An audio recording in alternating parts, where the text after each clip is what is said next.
Is why I actually ported the game, because nobody ever asks me that. They just say, "Oh, you ported the game," so I thought I'd take it on this kind of my journey to doing it. So this is what the bus looks like that I used to take from my grandma's who lived near the seafront, and I used to go back to my mum's. So my mum would take me over to my grandma's, about a 10-minute drive on a Friday night, drop me off at my grandma's, and then I would go down to the arcades and basically spend all of my time there.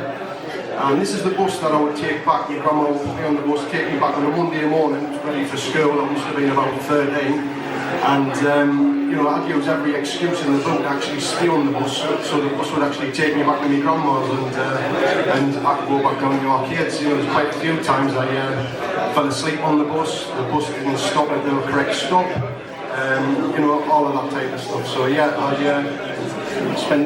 used to do that quite regularly.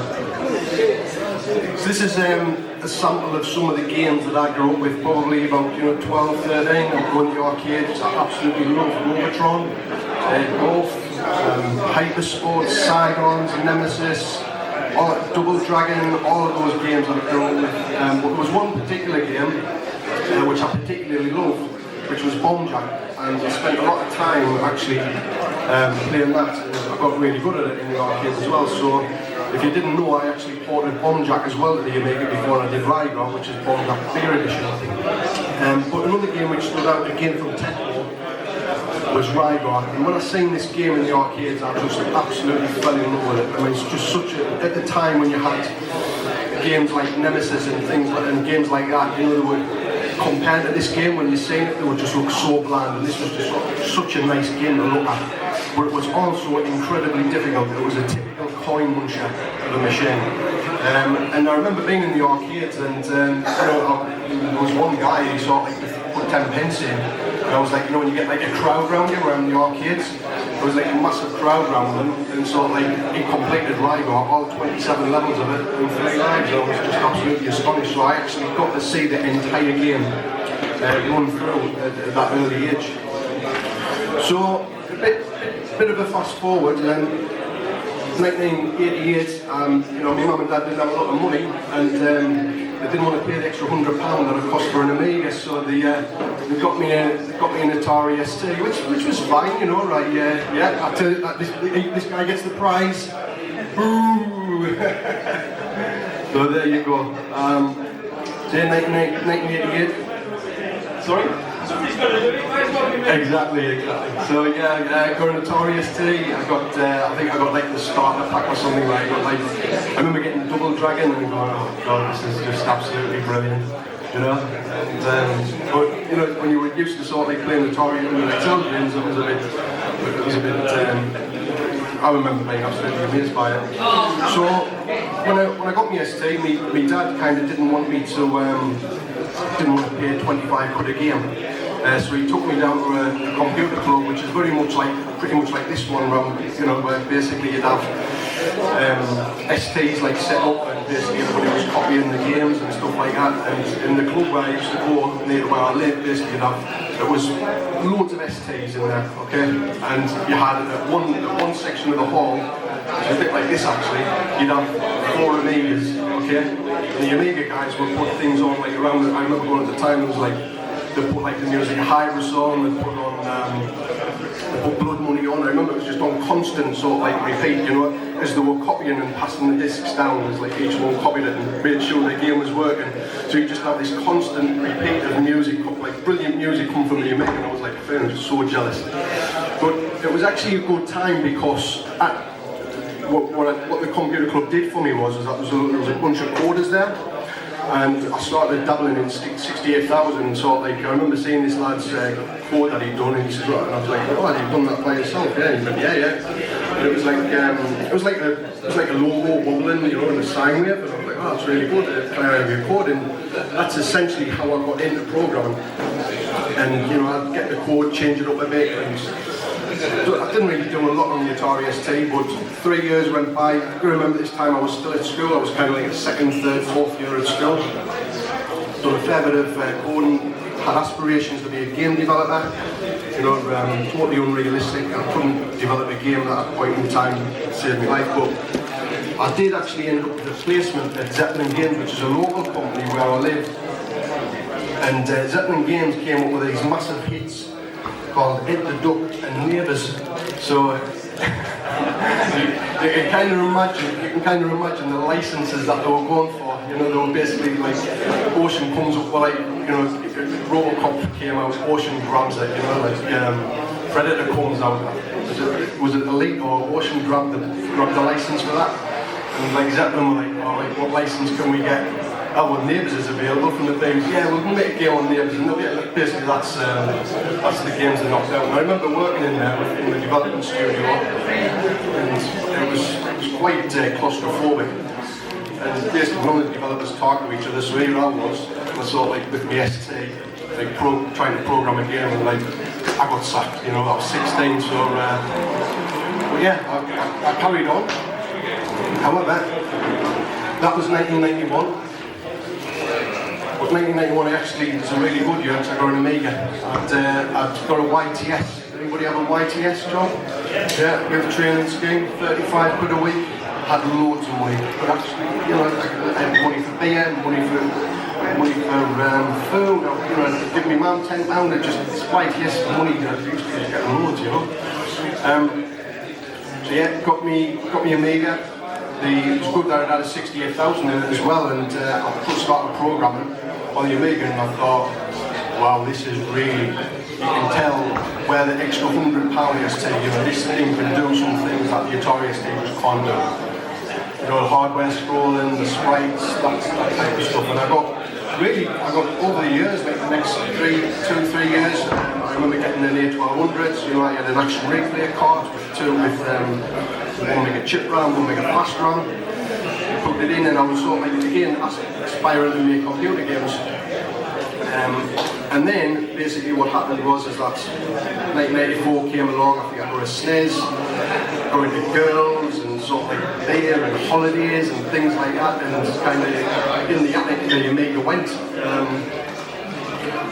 Typically up until one dark night in Friday in October 2017, my wife says, can you find me Rick Astley CDs? And I says, well, I think they're in the loft.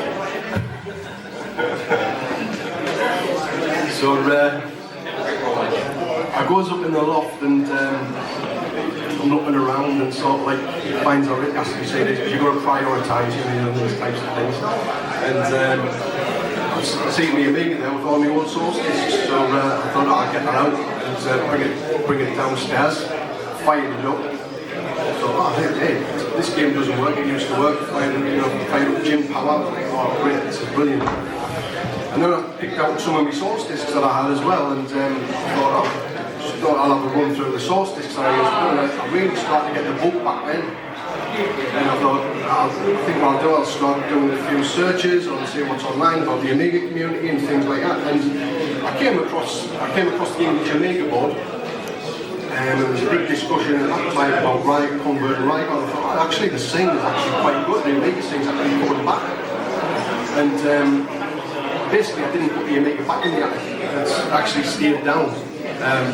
Downstairs actually, that's where I do my recording. And I started it off by doing something I could never actually do back in the day, which was writing a sprite driver. This was my very first course on the Amiga board, and basically saying, alright, how I got my old source discs out, I want to write a sprite driver, because basically making a game that's like a platform game or a shooter, that's the key. If you can make a sprite driver which can animate objects and balls and things like that, you've probably done the difficult bit of actually making a game.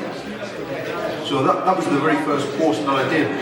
And then effectively what I did, I set off just getting some test sprites, which I got from Bombjack, the arcade board, so I just took those out of me. And I thought, alright, well, I'll try moving the Bombjack sprite around using the joystick, and I did that, and I got the enemies going. And before December, I'd actually developed half of the game, Bombjack.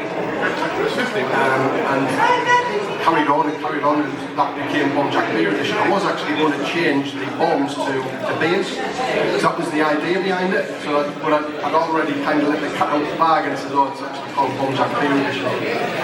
So yeah, Bomb Jack Beer Edition, people see it favourably over the original Bomb Jack created by Elite. Runs at 50 frames, you know, but I really thought that was in the 1200. That's got its little CPU cache, and that adds a massive boost on the CPU. So basically a lot of the routines in Rygar are actually optimised for running this 256 byte cache.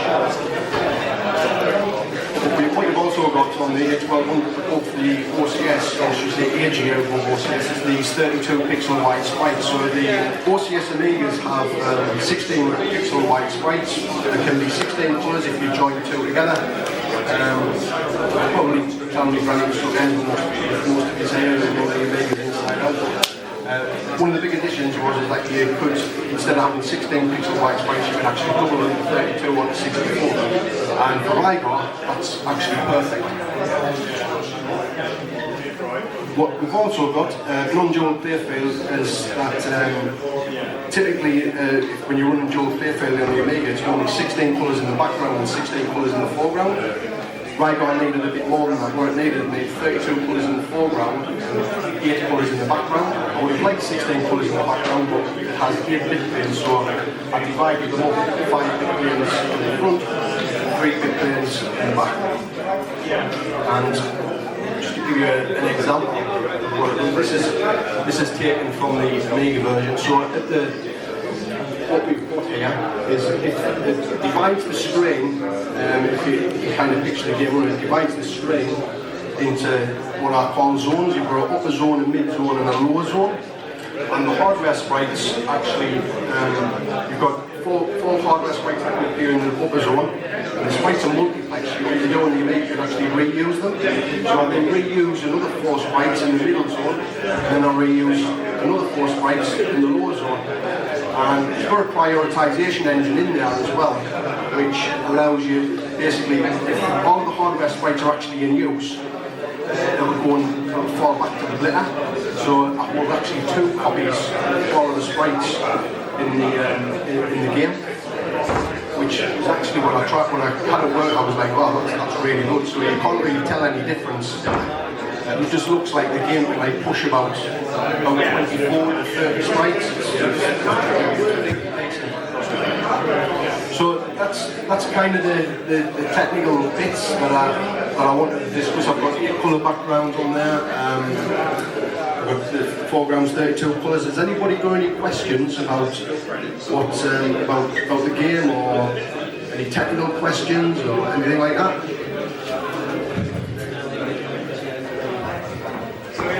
After you did all that, did you have any cycles free to do anything else, or was it literally on using everything you could get?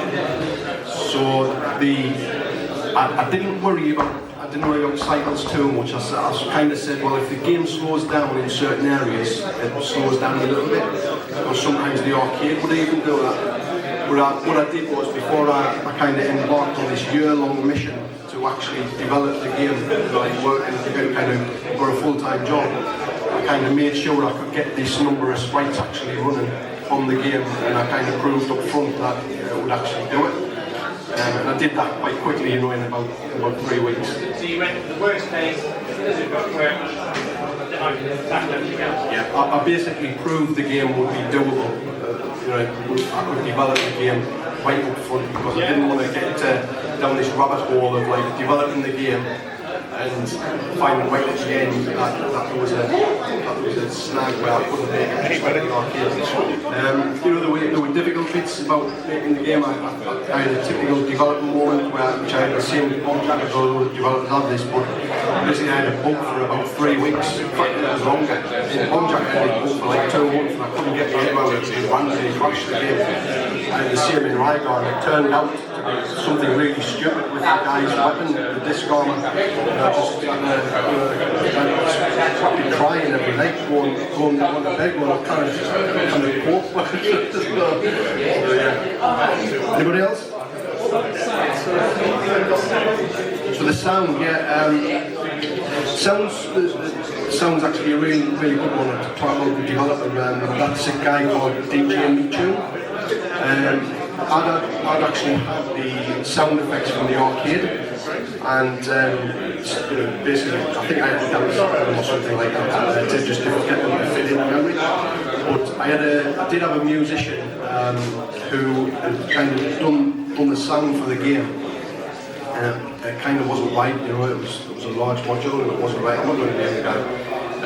But I kind of said, look, can we improve it, to get it working? And then I sort of said, look, I've got somebody else who's can do the sound in the game. And it was like, okay, perfect. I was like, wow, it's like you can't tell the difference. And I was like astonished about it. And DJ Mature Martin Erickson, he's really good. He's like a sound engineer or something like that. And he says, I'll produce the game, the sound music, the sound for it. And I didn't believe what he did. He produced it. I think the modules were 150k. The sound effects were about 200k. So straight away it pushes out OCS behaviours like straight away. Anybody?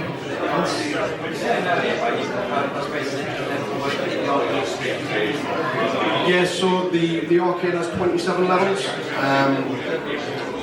In the Amiga version, there's actually 3 extra levels put in, and we changed the background as well on some of the levels because the artist who did all the level design, who actually put all the levels together, he said, right, I think there's a null background, so that will work really well. And I think level 8, level 16, it changed to this moon background, and it looks absolutely fantastic. But the 3 extra rounds kind of just came because we had disc space left. I thought, well, we'll fill up the disc. And if you put the ADF in, it's actually 0 bytes. So we didn't want somebody to put like a flash drawer intro on it or something like that, not that I would be bothered. But you might be right actually. But good luck with that. I'm sure we'll find some space somewhere. But when I released Bomb Jack, and like about 2 days later, there's this crack floor on it. It's like a badge of honour, But Rygar, I think we'll find a bit more difficult to kids on ones. Anybody else? So I didn't get much in the way of entrance on Rygar. I think everybody knows it's like such a hard game. So we did get 2 entrants. Dave was the second. Dave. Who's the guy with the high score?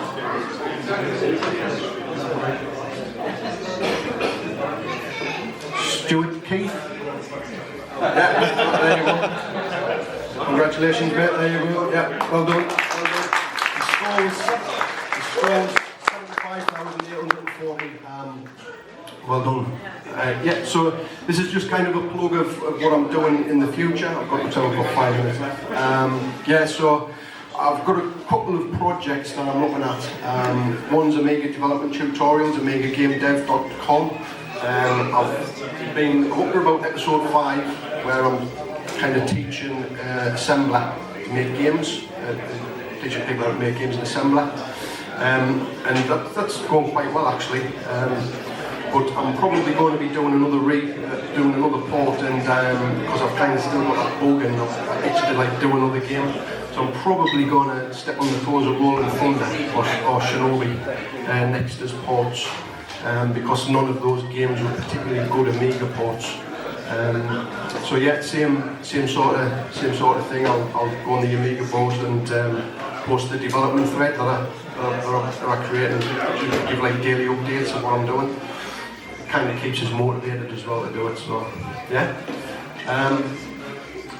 Amiga Game Dev is on Facebook, and I've got a Discord channel there if you wanted to join that. There's about 80 people on the Discord channel, so if you've got questions, there's generally myself or Dave's on there as well. We'll answer your sort of like technical coding questions if you have them. And that's pretty much it. Anybody got any further questions? I was just thinking about similar era, Black Tiger.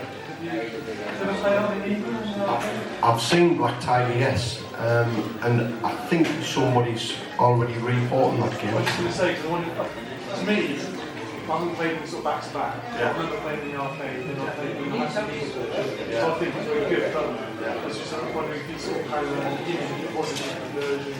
So just be forced, but obviously it wasn't. Yeah, I can't remember. I can't remember the Amiga version. I probably did play it, but I know that somebody's got the eye on it to report it. So I would imagine it's not. It can probably be done a bit better. And the guy who's looking at reporting it is probably, he knows what he's doing as well. So yeah, there's some really good stuff coming for Amiga. There's a guy doing 1942 as well. He's that's looking arcade perfect. There was a guy doing Kung Fu Master as well. So another classic arcade game of the era, which anything that brings back the arcades for me is just a tick in the box and winner. So yeah. Anybody else? So I'm going a 5-hour drive now back to Sunderland and a few stop-offs. So yeah, thanks very much for having me, and I hope to see you again.